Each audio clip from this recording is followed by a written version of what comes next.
بسم اللہ الرحمن الرحیم الحمدللہ رب العالمین والصلاة والسلام علی سید الانبیاء والمرسلین وخاتم النبیین اللہم صلی علی محمد النبی الامی وعلی آل محمد صلی اللہ علیہ وآلہ وسلم رب اشرح لی صدری ویسر لی امری واحلل عقدۃ من لسانی یفقہوا قولی۔ امان ایجوکیشن سوسائٹی پر میں آپ سب کو خوش آمدید کہتا ہوں۔ امید ہے آپ سب خیریت کے ساتھ ہوں گے۔ اللہ تعالیٰ آپ سب پر اپنا فضل و کرم فرمائے اور ہمیں اللہ آسانیاں ہمارے لیے پیدا فرمائے اور ہمیں دوسروں کے لیے آسانیاں تقسیم کرنے کی بھی اللہ توفیق عطا فرمائے۔ احباب، آج ایک مختصر سی ویڈیو کے ساتھ میں آپ کے سامنے حاضر ہوں اور اس کا موضوع جو ہے وہ ہے کہ 1973 جب پاکستان کا آئین بنا تھا تو اس ٹائم ایک بات اس میں آئین میں درج کی گئی تھی کہ آئندہ 15 سال میں اردو کو پورے پاکستان میں نافذ کیا جائے گا، آفیشلی نافذ کیا جائے گا۔ دفتری جتنے بھی معاملات ہوں گے وہ اردو میں تحریر کیے جائیں گے، بھیجے جائیں گے۔ لیکن شومیہ قسمت کہ بہت سارے نوٹیفیکیشن کورٹس کی طرف سے، حکومتی اداروں کی طرف سے ہونے کے باوجود ابھی تک اردو جو ہے اس طرح نافذ العمل نہیں ہو سکی۔ حکومتی سطح تک جو بھی معاملات تھے وہ ایک علیحدہ ٹاپک ہے، لیکن اگر ہم بحیثیت والدین غور کریں تو کیا ہم نے اپنے بچوں کو صحیح طرح اردو سکھائی ہے یا نہیں سکھائی؟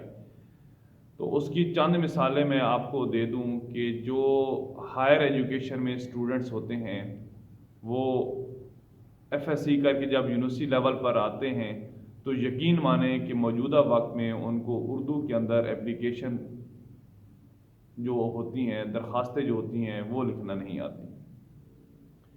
یہ ہماری قسمت ہے کہ کچھ ایسے طلباء بھی ہوتے ہیں جن کو اردو میں درخواستوں کو جا اپنا نام تک بھی لکھنا نہیں آتا۔ بہت ساری مثالیں ہیں، اس کی میں ایک مثال دوں کہ کچھ عرصہ پہلے ایک طالبہ آئی میرے پاس، اس کا نام ہم نے اندراج کرنا تھا اور میں نے اسے کہا کہ بیٹا آپ اپنا نام درج کریں اور اردو میں لکھنا ہے۔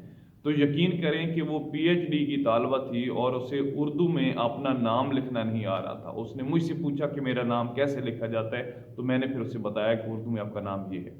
تو یہ ہماری قسمت ہے کہ ہمیں اپنی زبان میں اپنا نام تک بھی لکھنا نہیں آتا۔ یہ نہیں کہ پورے پاکستان میں ایسی بات ہے، لیکن میں عمومی طور پر یہ بات کر رہا ہوں کہ زیادہ تر ایسا ہی سلسلہ چل رہا ہے۔ جو ہی F S C F A ہوتی ہے تو اس کے بعد یہ معاملہ شروع ہو جاتا ہے کہ اردو میں ہم بہت کمزور ہو جاتے ہیں۔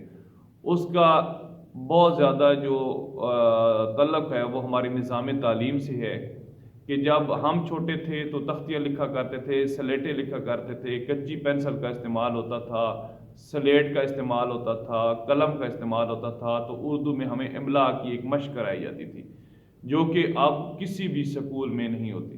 تو بحیثیت والدین ہمارا فرض ہے کہ ہم اپنے بچوں کو اردو کے قریب کریں، کیونکہ اردو ہماری قومی زبان ہے، ہماری شناخت ہے۔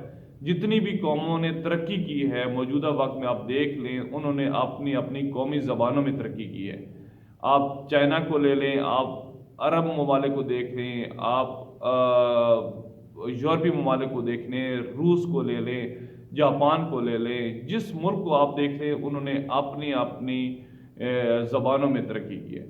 یہاں تک کہ پچھلے دنوں میرا اتفاق ہوا ایک چھوٹا سا کلپ سننے کا کہ جو موجودہ وزیر اعظم نے ایک کانفرنس وہاں پہ طلب کی تھی امریکہ جنیوا میں، اور وہاں پر جو پاکستان کی امداد کے لیے لوگ آئے تھے، ملک آئے تھے، ان میں جب فرانس کی باری آئی تھی تو ان کے سربراہ نے اپنی فرینچ لینگویج میں، فرینچ زبان میں خطاب کیا۔